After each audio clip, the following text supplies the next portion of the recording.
Camaradas, desejo saúde a todos. Hoje a gente está aqui continuando com a nossa aula 6 e hoje a gente vai falar sobre como escolher ações. Talvez o tema aí mais importante para quem quer assumir para si a responsabilidade de escolher as empresas e utilizar a compra progressiva ao longo da vida. A compra progressiva, lá na frente, o que ela vai querer dizer? Você vai selecionar algumas ações, algumas empresas que você vai se tornar sócio. E ao longo do tempo, cada vez mais ações e cada vez mais sócio você será dessa empresa. Lá na frente, quando você tiver 2.000 ações dessa empresa e ela pagar R$2 por ação, por mês, esse vai ser o dinheiro que vai sustentar você no futuro. Disso, você já pode, no raciocínio lógico, entender que se você escolher empresas que não dão lucro ou que não distribuem dividendos, você tem que achar outro jeito delas te renderem dinheiro.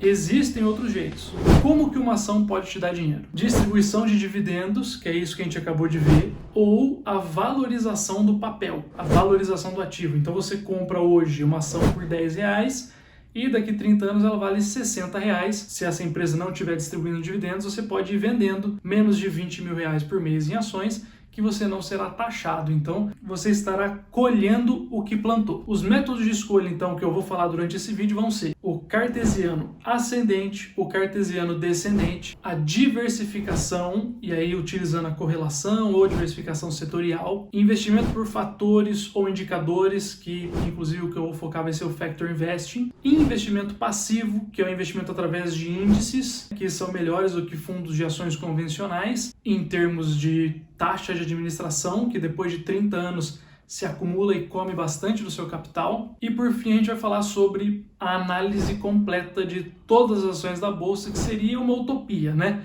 Ninguém vai analisar as 400 empresas da Bolsa, mas você, naquelas empresas que você se interessar, você vai poder aplicar o método da análise completa. Começando então pelo método cartesiano ascendente, que em inglês se chama bottom-up. Você vai se basear, por exemplo, num fator. Eu quero uma empresa com o menor PL do Brasil. Aí você vai lá, vai procurar qual é essa empresa com o menor PL do Brasil, porque você acha isso importante, e você, através de um fator, descobre a empresa. E depois, sabendo sobre o balanço dessa empresa, você vai entender qual setor que ela está localizada. E depois do país, qual a macroeconomia, que fase que o mundo todo está vivendo, por exemplo, a nossa pandemia que tivemos em 2020. Então você vai partir da parte para o todo. E o método cartesiano descendente é muito parecido. Você pode partir ou do todo, o mercado mundial, ou você pode partir de um mercado, por exemplo, o Brasil, vamos analisar as empresas do Brasil, dali ver quais são os melhores setores ou os segmentos que você mais se interessa, dentro dos segmentos escolher as empresas e aí depois analisar as empresas, os balanços e chegar nos fatores um por um. Os problemas do método cartesiano são: nenhum deles partiu de uma premissa boa. Um partiu de escolher aleatoriamente segmentos ou setores, né? E o outro partiu de uma pequena parte da empresa. Mas o pior de tudo é quem usa isso para fazer uma diversificação cega. Por exemplo, eu tenho uma empresa de energia, eu tenho um banco, tá faltando o quê? Aí você abre lá, né, fazer uma análise descendente. Tá faltando, eu invisto no Brasil, já invisto aqui, já invisto ali, vou investir em saneamento. Então, essa diversificação não é boa. Você tem que pegar ativos de qualidade, não importa qual setor. Existem grandes investidores que têm 2 bancos, existem grandes investidores que têm 40% numa ação só. Então, você não precisa ir atrás da diversificação pela diversificação, mas você tem que diversificar a sua carteira. A gente vai falar sobre isso agora. O primeiro método de diversificação vai ser baseado em alguns gráficos que vão surgir aí para você. Quando você tem um ativo, você tem uma linha reta de possibilidades de investimento. Então vocês vão ver aí esse gráfico. Ele fala sobre risco e retorno, e vocês vão ver que o risco se chama desvio padrão do retorno, o que faz sentido, né? Você tem, então, por exemplo, um retorno de 10% com desvio padrão de 5%, significa que você vai ter um retorno de 5% ou de 15%. Vocês vão ver que a empresa analisada é a Motorola e a outra ponta dessa reta são os T-bills, que seriam o Tesouro Direto. A sua possibilidade é uma linha reta. Você pode colocar 100% em Tesouro Direto ou 100% em Motorola e qualquer porcentagem entre um e outro. Só tem uma possibilidade. Porém, quando você pega 2 ações diferentes, o que você vai ter é um comportamento de parábola, passando pelas 2 ações. E uma coisa interessante é, não importa quais 2 pontos você esteja correlacionando com essa parábola, sempre haverá um local onde essa parábola estará mais à esquerda, mais próximo do menor risco nesse gráfico. No caso desse exemplo, a gente está vendo aí a GM Motors com a Motorola. Vocês veem que mais ou menos no 25% Motorola e 75% GM Motors, você está tendo melhor risco e retorno do que se estivesse em qualquer um dos pontos separadamente. E isso fica ainda mais trivial quando a gente coloca uma terceira empresa ou mais empresas. Vocês vão ver agora que o gráfico não toca nenhum desses pontos. Ou seja, quando você tem 3 ou mais empresas como opção, investir em só uma delas está piorando o seu risco e retorno, porque todos os pontos dessa parábola, pelo menos na parte de cima dela, estão ou com mais retorno ou com menos risco. Então toda a parte superior da parábola é superior na relação risco-retorno a cada ponto individualmente. A realidade é, diversificar aumenta as suas possibilidades de investimento, então é muito difícil você ter uma carteira exatamente igual a outra. Cada um gosta mais de uma empresa do que de outra, cada um tem um projeto, uma quantidade de anos de vida produtiva. Não faz sentido nunca você copiar uma carteira ou seguir uma dica de investimento, porque você tem que ir atrás disso, você tem que adaptar para você e você tem que encontrar a sua relação de risco-retorno que você se sinta confortável.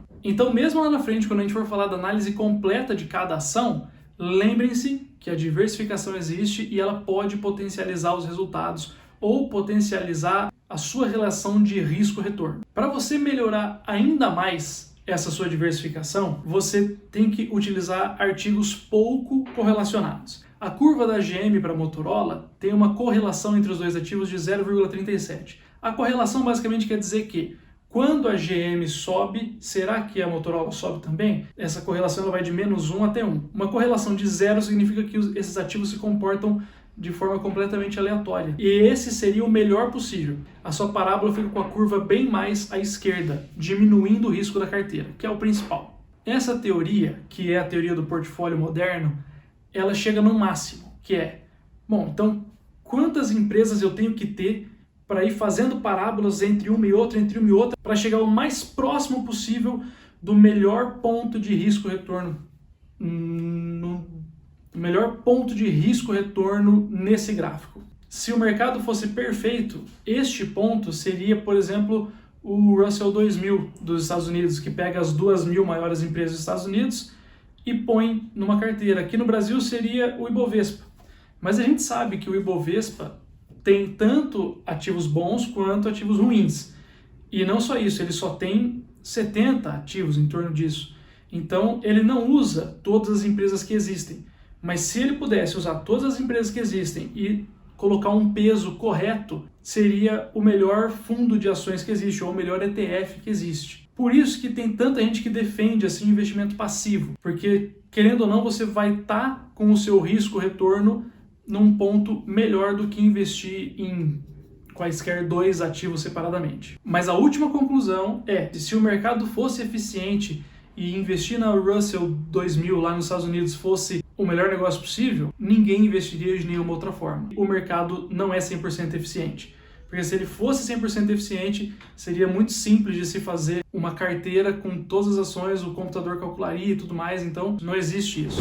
Outro método de investimento é o método por fatores e indicadores. O mais famoso é o PL, preço da ação sobre o lucro por ação. Pensa comigo, a sua ação custa R$20. Todo ano, se você pegar o ano inteiro, essa empresa lucra o equivalente a R$2 por ação. Se você pagou R$20 nela, ela vai te pagar R$2 por ano, significa que vai demorar 10 anos para ela te pagar o seu investimento. E é isso que algumas pessoas vão atrás. Empresas que com seus lucros estejam devolvendo para o acionista progressivamente ao longo dos anos o tanto que eles investiram. Não necessariamente os menores PLs significam as melhores empresas, porque ou elas podem ter um ano fora da média, né? Você sempre tem que investigar o histórico, ou elas podem estar com o preço lá embaixo porque tem alguma outra crise acontecendo, como por exemplo a IRB, que não tinha ainda uma crise no lucro em si, mas tinha uma crise de corrupção, mentiras nos relatórios trimestrais, então a confiança do público caiu. Então ela estava com um PL ótimo, mas não necessariamente era um bom investimento. Mas se você for seguir esse método, você vai fazer o seguinte, você vai colocar lá, eu quero os menores PLs da bolsa. Vai pegar essas 10 empresas, colocar uma porcentagem igual em cada uma delas e vai ano a ano atualizar essa lista. Ou seja, você vai colocar, por exemplo, 10 mil reais, R$1.000 em cada empresa e esperar passar um ano. E quando chegar no final desse ano, você vende todas, faz novamente esse ranqueamento dos 10 menores PLs e compra novamente, aí já utilizando o dinheiro, vamos supor que agora você tenha 12 mil reais, você coloca lá R$1.200 em cada uma. Então você sempre termina um ano, você rebalanceia e pega novamente os 10 menores PLs, se for esse o que você quer utilizar. Uma coisa importante quando estiver fazendo essa seleção é que você não pode adicionar ativos nem tirar ativos por opção pessoal. E os estudos mostram que quando você adiciona ou tira ativos por opinião pessoal, o seu retorno lá na frente é pior. Então, se for fazer, tem que ser com comprometimento e regrado.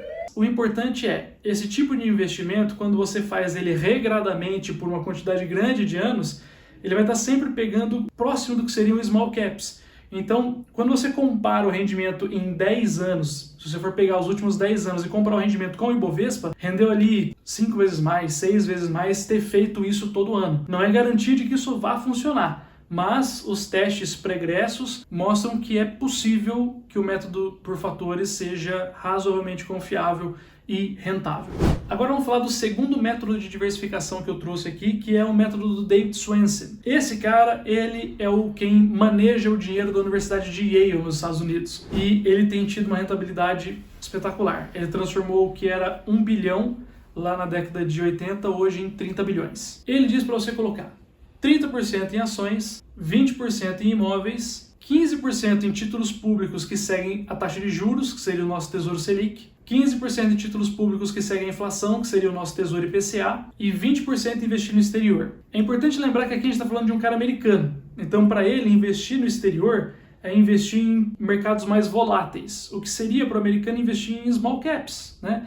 Porque ele está investindo em, mesmo uma empresa grande aqui no Brasil, lá nos Estados Unidos seria pequena. Então você teria que adaptar esses 20% de alguma forma para a sua carteira. O método por índices basicamente pega uma filosofia de pensamento parecida com a David Swensen, só que dá nomes aos bois. Tem quem defenda você colocar 20% em Tesouro Selic, 25% em IVVB11, que é um índice brasileiro, um ETF brasileiro, que investe nas 500 maiores empresas dos Estados Unidos, 20% em small caps, através do Small 11, 15% em fundos de fundos imobiliários, você pega ali o melhor fundo de fundo, por favor, não estou recomendando isso, 15% no Tesouro IPCA e 5% em ouro. Você estaria então diversificado em tamanhos de empresas, empresas grandes e empresas pequenas, você estaria diversificado em mercado, Estados Unidos e Brasil, você estaria diversificado em ativos, imóveis e ações, e você teria o Tesouro Selic, o Tesouro IPCA e também um outro ativo que é o ouro na sua carteira. Então pode ser uma boa opção para quem não tem tempo para ficar estudando todas as empresas, para quem não tem tempo de ficar vendo tudo isso.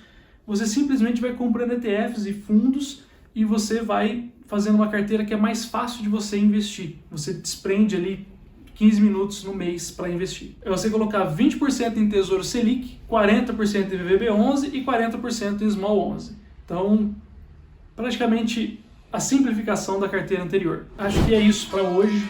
Semana que vem a gente vai começar a falar do método completo.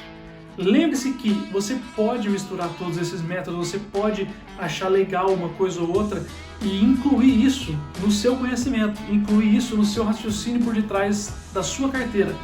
Então, nada do que eu disse aqui é recomendação, mas nada também tem valor zero. Uma coisa importante, agora a gente tem um Instagram, chama Comunista na Bolsa também. E lá eu vou ser menos sério e também vou tentar ter uma interação maior com vocês, vou tentar postar perguntas e talvez até saia um vídeo dessas perguntas. Quem quiser curtir e compartilhar o vídeo, também fique à vontade se você estiver confiando no meu trabalho. Obrigado!